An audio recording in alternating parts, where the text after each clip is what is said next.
in this exhibition, which is called Extinct in the Wild, I've brought together a selection of species which no longer exist in nature, but only exist under human care.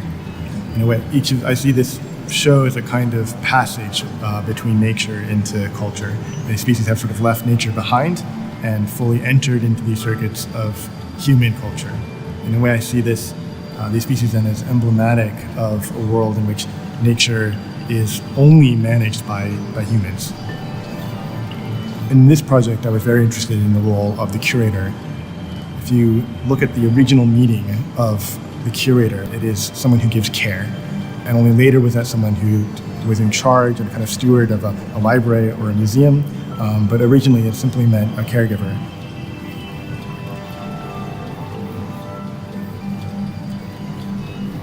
Definition used by conservationists to describe this very category, the category of things that no longer exist in nature but exist under human care.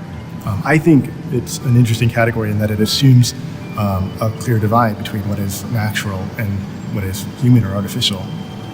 Increasingly, I think that's a very hard line to draw, especially when the entire globe seems to show the effects of human actions. It's increasingly difficult to define what is the space of the purely natural.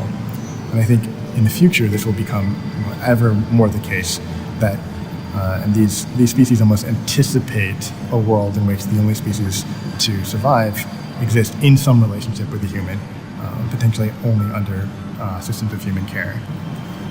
If the ready-made took an object from mass culture and brought it into the space of high culture, these species have been doubly displaced in that they've left the space of nature and moved into these various spaces of culture, whether horticulture or the nursery trade or the pet industry, and from there now have been displaced into the space of art.